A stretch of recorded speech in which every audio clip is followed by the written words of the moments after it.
All right, welcome to the peachbasket.net's 2024-25 NBA playoff prediction show.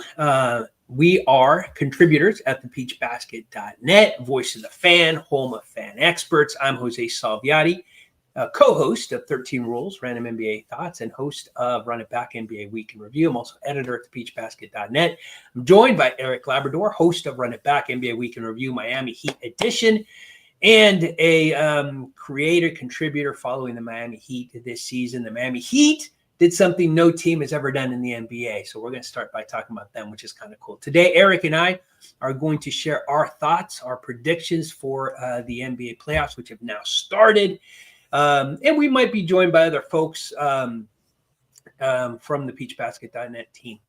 But Eric, thanks for joining. I'm glad to be here with you. Let's talk NBA playoffs. And we'll start with your team. All right. The Miami Heat did something no team in NBA playoff history has done since the play-in has started, and that is win 2 games in a row to make it into the playoffs. And this is not your ordinary number 8 seed. The Miami Heat come into this with some momentum, and they can do some damage. So let's talk first. We're going to go top to bottom.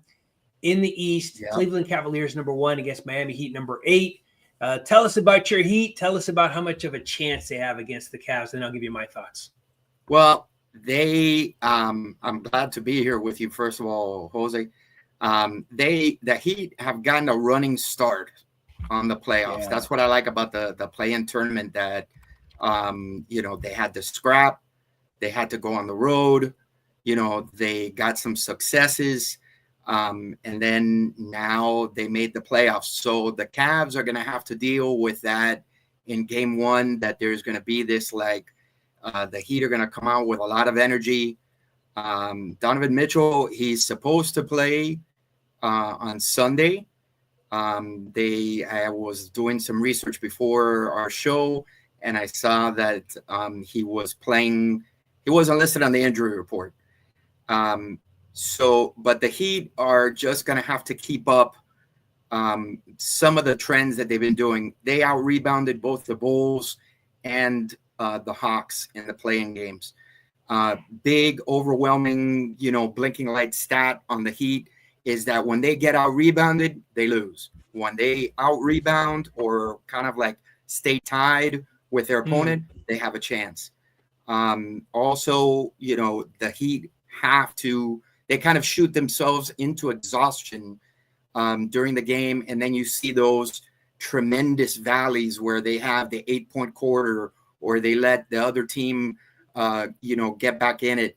And the Heat are going to have to kind of average maybe 25, going to the foul line 25 times, between 20 and 25. If they go any less, then that's going to be a problem for Miami, and they're gonna let some games go. But I mean, so far, Cleveland, it's probably not what they were looking forward to. Right, and I think that's undeniable, right? Cleveland would have much rather had the Atlanta Hawks or any other team over a team that's been there before, a team with a head coach who's won the playoffs, who's won in the playoffs, has won the finals. This is a good Miami Heat team. These are not scrubs, right? Even without Jimmy Butler. They Cleveland might be better been without a number Jimmy 1 seed Butler. in a while.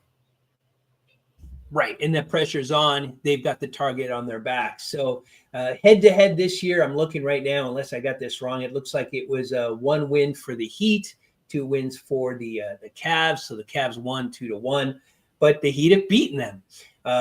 It was late last year, but they still beat them. I think let's get this off the table first. I don't think it's a sweep either way. Is that fair?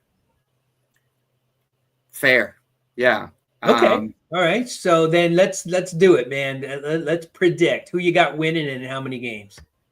I am gonna defer to the Cavs being the number 1 seed. I think Miami at 1 point. Miami won 37 games this season for a reason.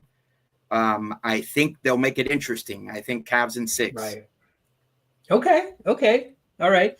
And I should have started with this. I'm West Coast. Eric is East Coast. So we might have a little a little bias one way and a little bit of unknown the other. I'm not. I'll be the first to admit I'm not a big East Coast guy. I don't see a lot of these games, but I do know how dominant the Cleveland Cavaliers have been.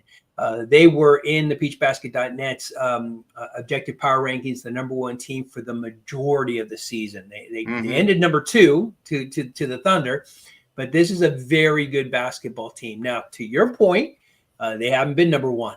They haven't had that target in their backs. This is not a team that won together. You know, they were in the finals not too long ago, but they haven't won together. Boom, right? So yeah. I think, Miami Heat's gonna make some noise. I like the number 6, so I'm with you. I think Miami is going to grind it out. Is going to make this a really fun series, and is going to make the Cavs sweat. But Cavs in 6. I agree with you. Cavs in 6. All right.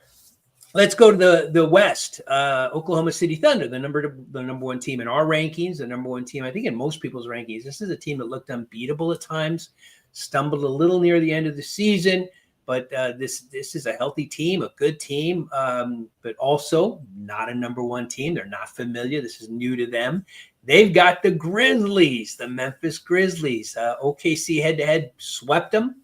What do you make of the 1v8 matchup in the West?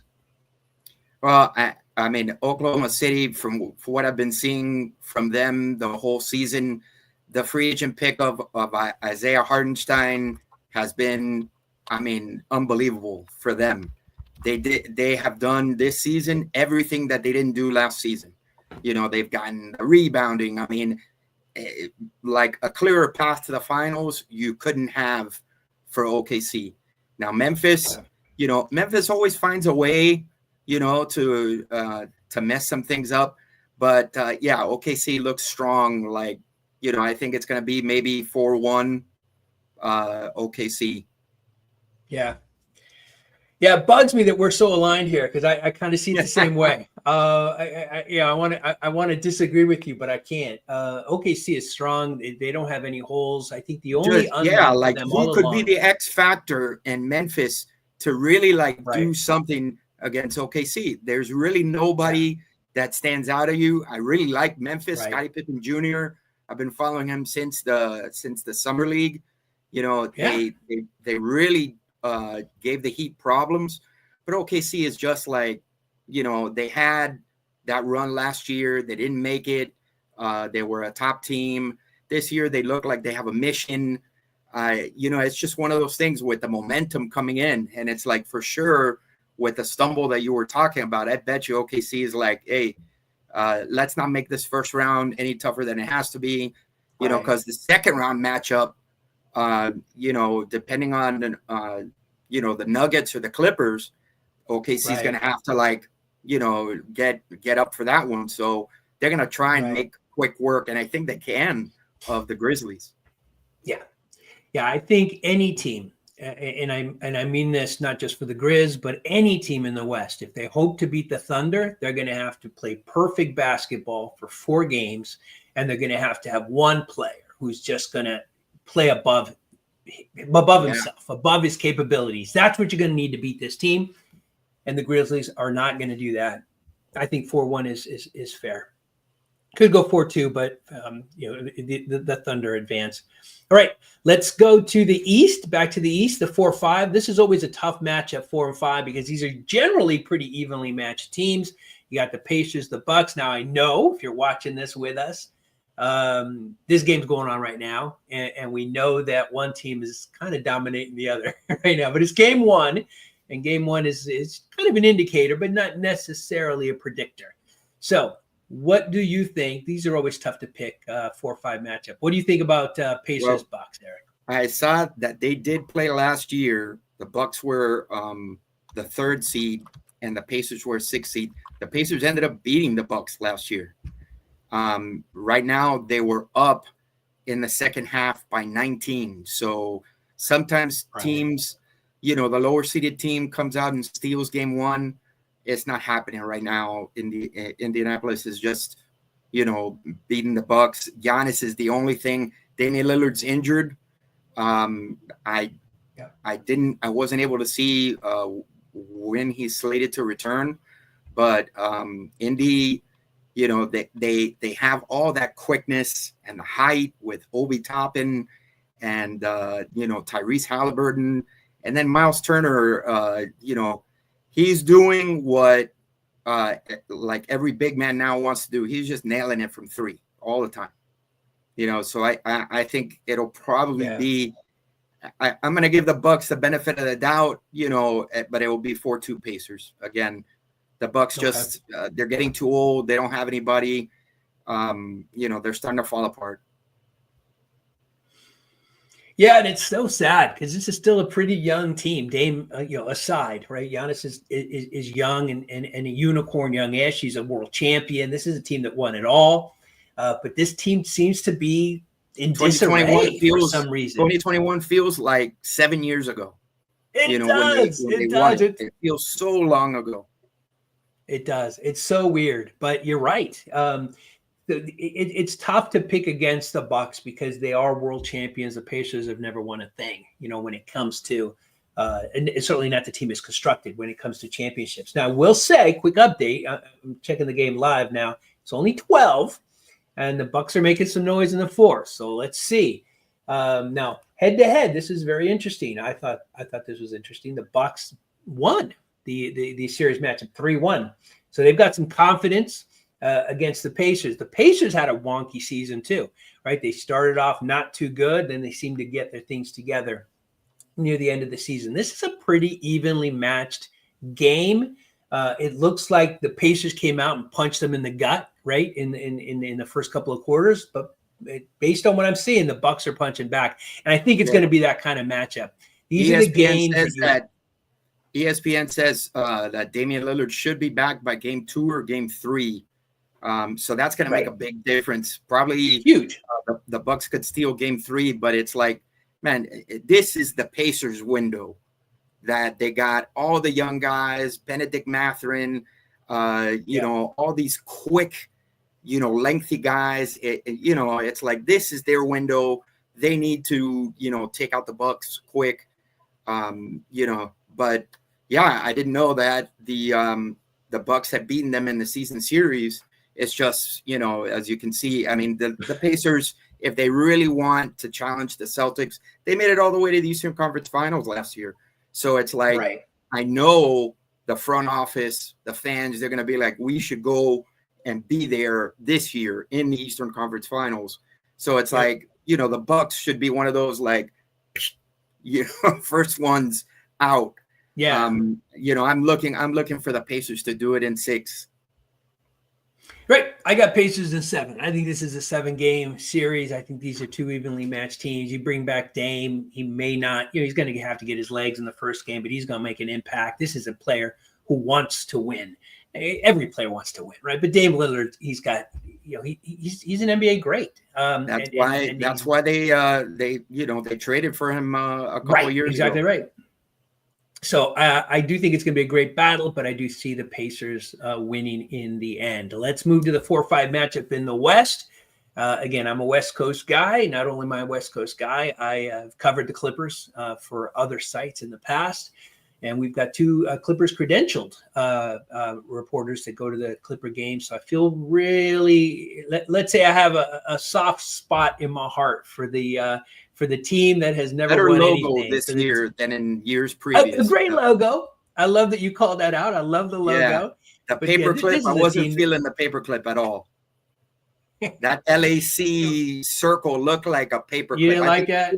I think even Billy Crystal called it a paperclip when the logo first came out. That's funny. Well, before that, they kind of mimicked the Lakers logo. It was a Clippers, a C. It was a script. Which looked a lot like the Lakers logo. The Clippers for a long time wanted to be the Lakers, but the Clippers now are their own franchise. They've got their own fans. They've got a great arena. They've got a great ownership team. They got a great team. I mean, bottom line, this is a good basketball team. They were number 2 or 3 for the most part of the season defensively, but they're up against the best player in the NBA right now, in my opinion. Shai Gilgeous-Alexander, apologies, but I think Nikola Jokic is incredible. He just came within 0.4 percentage points of averaging a 30-point triple-double for a season. This guy's amazing. This is going to be a very interesting series. I'll let you go first, and I'll give you my thoughts. Who do you got, Nuggets, Clippers? The Clippers are old. I mean, with James Harden and Kawhi Leonard, but I mean, when they're on, they look fantastic. But it's like people have been expecting this from them for the last 5 or 6 years, for them to, like, they had their big 3 before Paul George got shipped out. But yeah, I was doing some research on this, and Kawhi's healthy. Denver's having with that terrible it's got to affect their psyche, the whole thing with 100%. Mike Malone getting fired, the ownership, the power battle that he had with the GM. That's got to affect Denver in some way, because it happened so close to the end of the season. The Clippers might be able to steal this one. So, I'm going to go out on a limb, Clippers in 7. Okay. So, yeah, as I hesitate to call myself a fan, because I want to be very objective, right? But I definitely have a soft spot in my heart for this franchise, because they won nothing and they try so hard, and they've got great fans. You know what I mean? They've got great fans, and they've got a great team. So I'm definitely, rooting for them, unlike any other team on this list here. But Nikola Jokic, man, this is a team who has won it all as constructed. I mean, this is the same team that won it all. The only difference between this team and that team is Jamal Murray. He is, to me, the great unknown, right? He can go off right there. He can dominate. Or he's just not there. He makes the whole thing go when he's healthy. 100%. When he's injured, 100%. then they have 100%. Lots of problems. But Jokic could probably win 2 games by himself, I would say. See, and that's the interesting thing, right, about Jokic. Okay, one of the things we do at the Peach Basket is we track week to week who the top performers are. This is something Eric shares in his show, I share in mine, and I was really surprised that Nikola Jokic was often, and I don't know how often, but often the top assist guy week to week. That means he had more assists than any other player. This is a center, right?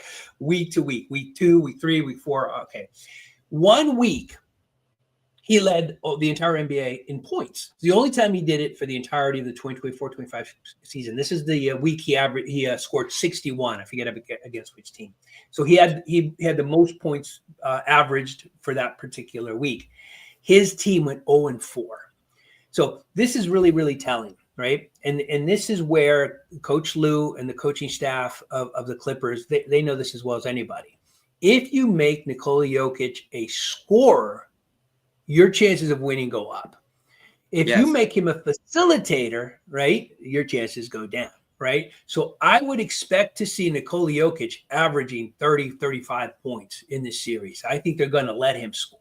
Zubac is a great defender, and he's gonna muscle him up a little bit. And they've got Drew Eubanks, who's gonna use up all 6 fouls. So they're not gonna make it easy on him, but they're gonna defer, right? They're gonna let him score. They don't want him dishing out 15, 20 assists, which he can't do. So I think this is going to be a great series. The season series was split 2-2. I think these are evenly matched teams. Nikola Jokic is amazing, but you called it out. Kawhi is healthy. James Harden is playing at an amazing level. Norman Powell has been very good now that he's got some more touches with PG, Paul George gone, and again Zubac, who I said who's been really, really good. It's a good team. I don't want to jinx the team, man. Hey, I gotta call it, right? I gotta call it. Yeah. All right. Yeah, I gotta call it. Clippers gonna win this. I think in 6. I think it's 6. In 6. Okay. I think it's 6. All right. Not going all the way to 7. but not getting so daring as 5 right there at 6. No, and I'll tell you why, right? Because Game 7 is in Denver, right? So Game 7 is in Denver. That makes it tough. Denver's got the home court advantage. So I think the Clippers, if they're going to win it, they got to win it in 6. There we go. Boom. All right, let's keep going. Now we're back in the East. The exciting Detroit Pistons. I like this team. I like their style of play. I like probably the best series of the first round, the best matchup of the first round, I would say. Okay. Yeah. Well, you got a team that nobody expects much of because they shouldn't have been here, but here they are against a team that everybody expects everything of, right? The Knicks are that kind of franchise, like the Lakers, like, Boston in a sense. Their fans are a little more forgiving, but you expect greatness out of these great franchises. And the Knicks just have not been able to deliver that championship to New York for a while, but they expect it. So Knicks, Pistons, what do you got?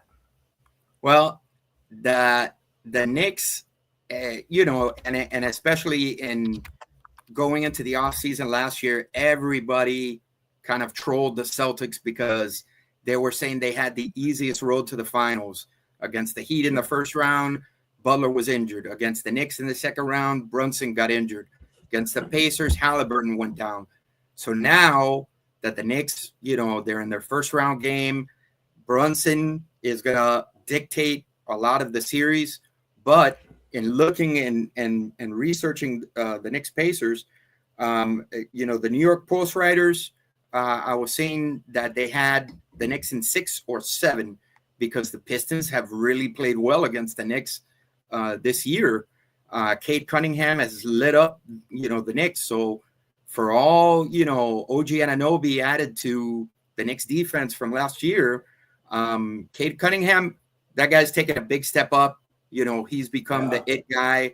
But then Isaiah Stewart and Alsar have also been real good players in the front court.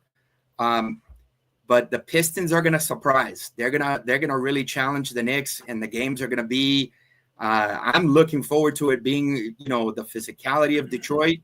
They're going to scare them. They're going to scare them a lot. But I would say Knicks in 7, and maybe Detroit will have a moment there where they might be up 3-2 in an elimination game. Ooh, okay.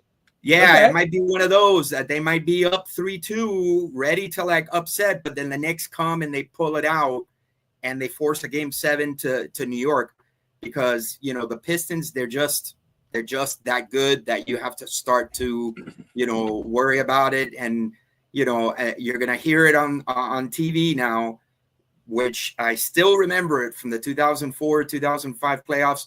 Detroit basketball. So annoying, but it works so well to get under people's skin. And it's like you're going to start to hear that again, and it's going to start to make a difference. So Knicks in 7. All right. We finally got it. We've got a point of contention. All right. Which is good. I love this. I like the underdogs, man. What can I say? I like the underdogs. I like the Pistons a lot. I think this is a really good team. They won the season series against the Knicks 3-1, so they're under their skin already. And it's kind of like what you said. I think they're going to muscle up this Knicks team. And when I look at the Knicks, I don't see the type of team that can respond well to that. And again, I'll preface all of this by saying I don't watch as much East Coast basketball as I do West Coast basketball, right? So that aside, but I do co-host a show called 13 Rules Random NBA Thoughts with a gentleman named Steve Priscello, who is an East Coast guy.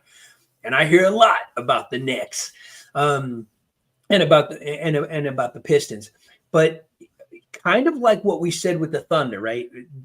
To beat the Thunder, we said earlier, you got to play perfect basketball, and you've got to have one player who's going to play just above and beyond. I think the Pistons have that kind of player in Cade Cunningham. They've got a guy who can dominate, right? And the Pistons are a good basketball team. They beat the Knicks 3-1. I am going to go out on the limb here with no other experience other than the fact that it just feels right. I'm picking the Pistons in 6. Ooh. Boom. Yeah. And that one, I'm a bookmark that, because if I get that right, you know I'm driving. I just think that Tibbs is going to have his guys ready, and then he's going to do maybe a Chuck Daly, like the Pistons maybe steal game 2, and then Tibbs will say, well, and that'll be like a wake up call for the Knicks. Okay. Brunson, since he got injured last year, the Knicks, they got that little chip on their shoulder. Like, if we get a chance at the Celtics, sure, maybe it'll be different this time. So it's like, I think that'll carry them past this first round. But okay, I got you. Pistons in 6. All there right. we go. Pistons in 6. And we got a Tyrone who covers the Pistons last year, covered the Hornets this year. I'm definitely going to save that snippet for him. I'm calling out your team, Pistons in 6. Let's see how it plays out. All right, let's go to the West. Number 3, Los Angeles Lakers, who had an interesting turnaround season, and all of a sudden their future looks pretty bright with Luka Doncic, against the Minnesota Timberwolves at 6. All right, Eric, what do you got? The Lakers, I mean, this is LeBron's, swan song. I think this is like the 3rd or 4th year that it's like, if he's ever going to do anything, it's going to be now. I was reading, on the way in, an ESPN article by Ramona Shelburne. She said that JJ Redick and the staff, they read up and did like an off season. They went into the laboratory and they did an analysis, and they made their defense. They tailored their defense according to how referees are allowing them teams to play, and that's the reason why their defense is one of the tops in the league. So, in addition to LeBron and Luka, it's the Lakers are playing defense. So that's pretty good. Mm-hmm. The Wolves, they got Anthony Edwards, Ant-Man. So that's going to have them, in every game. But I just think that, the Lakers with the home court, they're gonna beat the Wolves. I'm not going to gentleman sweep pretty much any series. I think it'll be 4-2, but I wouldn't be surprised if the Lakers beat Minnesota 4-1. Wow. They just got too much going on right now, and it's like LeBron, the locomotive. Look out below. When he really wants something, he goes and he gets it. And it's like, I think this is going to be from what it looks like, it's going to be the best chance they got. Okay. All right. Love it. I have not been on the Lakers bandwagon for a while, even after they got Luka. What we saw when they got Luka was what you usually see when you get a player like Luka. You saw a bump. I mean, they played really, really well, and then they dipped a little bit. But through it all, and you called it out, and I'm glad you did, their defense got better when they traded away their best defensive player. Make that make sense. I mean, it's irrational. It doesn't make any sense, but they got better. And in the last part of the season, they played the type of defense that they did when they won it in the bubble in 2020. Back then, that Laker team, when you had the ball, but they had the lead, you were not getting a shot off. It's as simple as that. They were incredibly good. They were so good defensively. Yeah. Well, you remember, because that was against the Heat. Yeah. In the finals, that Jimmy Butler iconic photo of him just kind of, winded. Yeah. They suffocated the Heat by the time the finals were over. Which is the perfect word, right? Their defense was suffocating, and it's back. And now, where that came from, I don't know. Why they couldn't play that level of defense when they had AD, I don't know. Why they didn't get AD a center, I don't know. But they are where they are. This is a good team. I don't think that this trade – I didn't think that this trade was going to make them better now. I think this trade for Luka was going to be for the future. But here, all of a sudden, they've got an opportunity. They went all the way to number 3 in the West. And I don't think this Laker team is scared of anybody above them. I don't think they're scared of the Thunder. I don't think they're scared of the Rockets. They're certainly not scared of the Timberwolves. It hasn't been that way the last couple of years either. I mean, the Lakers, they made that run in 2022. to get to the Western Conference Finals against Denver. But then, the year before, last year, they didn't do that great. So, yeah, now I agree with you that they don't look like they're scared of anybody. They're not scared of anybody. And this is a team not only that has Luka, LeBron, who is absolutely 40 and picks his moments, but guess what? He's in the playoffs. There's no picking moments. He's on the court. He's going to be LeBron. And then you got Austin Reeves, who I think is starting to get the accolades that he deserves. This is a very good basketball player, and you trust him to make that shot. So at the end of the game, you got LeBron, you got Luka, and you got Austin Reeves. These are great players. Now, the problem with the Lakers is they have no height, right? This is not a big team. They start Jackson Hayes at the center position. He's going to start. I don't think he's going to get a lot of minutes. There's a lot of talk here that LeBron is going to play a lot of center up against Rudy Gobert, who doesn't scare you offensively. So that's the one area, right, where the Timberwolves definitely have a leg up, but it's not a big leg. It just isn't. The Timberwolves and the Lakers split the season series 2-2. I agree with you. I think the Lakers win this battle. I don't think it's going to be particularly close, but the Wolves are going to win a couple of games for sure. So, yeah, I think you said 6. I'm comfortable with that. Could go 5. I think the Lakers are going to – they're going to be the better team, and it'll be pretty evident. But the Wolves are going to punch, and you always got to punch a shot. But 4-2, I agree with you. Right. All right. We got two games left, one in the East, one in the West. Let's start with the number 7 Orlando Magic, a team I like. Had some injuries this season, but they're in the playoffs against the defending world champion Boston Celtics. What do you like here? I hate Boston. No.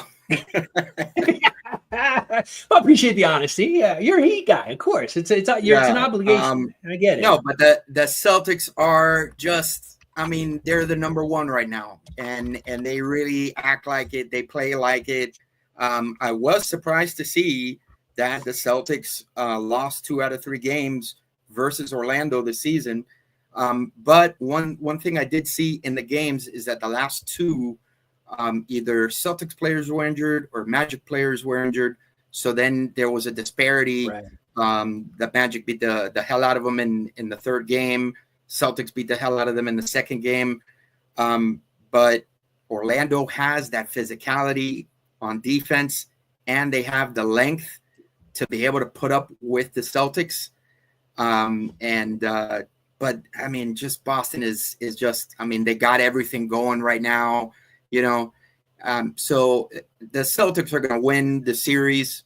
I wouldn't be surprised if the Magic took them to 7 games, Banchero, Really? And Franz Wagner, the defense is going to keep them in it. And that's one thing you've never seen out of Orlando in the previous years. They have a defensive team. There was times when they played the Heat, during the season, that they really made it tough on Miami, their length. And they actually intended to play defense. There was the horrible, 8-point, comeback that Orlando made against Miami. Those were things you never saw against, Magic teams in the past. And now they're going to do that. I think they're going to put a lot of, weight on the Celtics, and they're going to push them. I would say Boston in 6. It's not going to be a gentleman's sweep. But it's I wouldn't be surprised to see a 7th game. But, I don't know about the health of Jalen Suggs in the series. But they're gonna make it tough on Boston. Okay. And again, forgive me for repeating myself over and over again, but of all the teams that I haven't seen a lot of, the Magic are top of the list. I just haven't seen a lot of Magic basketball. I actually got to be, I don't remember if it was this season, it might've been last season, but I actually got to go to a Magic game in Utah. I was in Utah and I got to see them play the Jazz. And it's a good team. It's a scrappy team. They're a young team. You mentioned Banchero, Franz Wagner. This is a team you like, but come on, this is the Boston Celtics, man. This is a team that has won it all, that has been through the trials, come out the other end.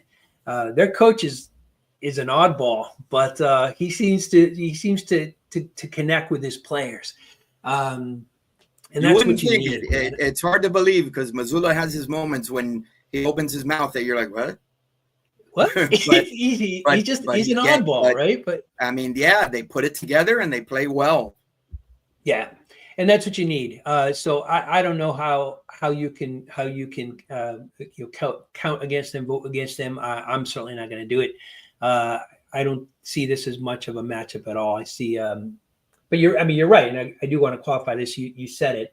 Magic beat them 2-1 in the series head to head, but when it counts, Boston's going to win 4-1. I got this being a 4-1 matchup, which leads us to the last matchup in the West. Again, the Houston Rockets, man, played so well, and their reward this season is they get a very motivated and a very good Golden State Warriors team. What do you see between the 2-7 matchup, Rockets versus Warriors? This is I have been watching the Rockets for a while because before Brad Stevens or Mazzulla was there, it was Ime Udoka, and he had the Celtics playing well, and all the at the beginning of the rivalry, the playoff rivalry against the Heat, and the Rockets are kind of like the Celtics copy in a way. Amen Thompson, I mean, he's been shutting down people left and right. I'm not surprised to see that the Rockets are the 2 seed, and he's got the guys. Again, you never saw this from a Houston team, that they would concentrate on defense and they would be defensive minded and stuff. I saw Golden State, Miami beat Golden State, and without Steph Curry, Golden State has a lot of problems. A big X factor, though, is going to be whether Jonathan Kuminga, that he's been on the outs after the Jimmy Butler trade on offense, whether he factors in here. If he factors in, series will go 7. But I think other than that, I think the guy's kind of lost after the Jimmy Butler trade. I think it's going to be 4-1 Rockets. Rockets are just younger and they really want it, I think it's gonna. I'm gonna go out on a limb here. I'm gonna say 4-1 Rockets. Wow. Okay. A 4-1 Rocket victory does a couple things, right? No, listen, it's down. It is down, but I think it does a couple things. It breathes some real life into this Rockets team, which needs it because they're young, right? To be able to do that, if they do it, that's going to be huge for the Rockets, and it absolutely ends the Golden State Warriors dynasty. At that point, it's over. I think that's it. That's it. Which would be a sad way to go out, but every team does. Every team, the 86 Celtics came to an end. The 80s Showtime Lakers came to an end. And it always ended Heat. It always ended badly. Yeah. It never ends well. It ended badly. Yeah. You do not ride off into the sunset. You don't get that luxury. So that would definitely be a very sad end to the Golden State Warriors dynasty. So let's take a look at this. 4-1, I think is tough. I think the Rockets are a good team. I know they're good. They're a very good team. They lost the season series 3-2 against the Dubs. The Dubs are very motivated. Jimmy Butler has been really good for the Warriors, taking that kind of beta position to Curry's alpha, which oftentimes isn't easy to do, right? The Shaq Kobe thing, famously that nobody wanted to take that back seat and be 1A. But Butler's done it. And he's so good defensively. He's tough. He's a very good player. But yeah, man, the Rockets, they fall into the same category as the Thunder, right? This is a young team. We talked about the Cavs. This is a team that has never really, as this team, this collective team, of course, the Rockets franchise has had success, but this team has not had any. And so how are they going to react? They're playing against a team that has won it all with one of the greatest shooters, if not the greatest shooter of all time. How are they going to react when they're at Chase and Curry hits that logo 3? Are they going to wilt? The beauty of this team, I think, is while they are young, they've got a great coach. And I think that's going to help, because that's that voice you need, that calming voice you need when the crowd is going against you and things aren't going your way and the refs are calling the wrong game. So I do think that the Rockets are going to win it. I don't see 4-1. But I also don't see a 7-game series, because I think a 7-game series, you don't bet against the Warriors. So it's got to end in 6, I think, for the Rockets, which means, interestingly, that they would win it in San Francisco. But that's what I'll stick with. That's my gut. Rockets in 6. All right, man. Jimmy that Butler, is it. Any part thoughts? Go ahead. Yeah, Jimmy Butler has the tendency sometimes to disappear. I'm not buying the whole, well, I get to be Robin. Sometimes when Jimmy wants to go, he goes.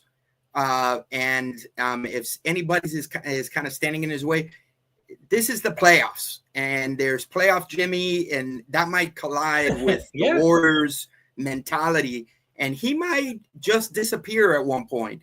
I think just the Rockets, it's going to be kind of like with the Cavs.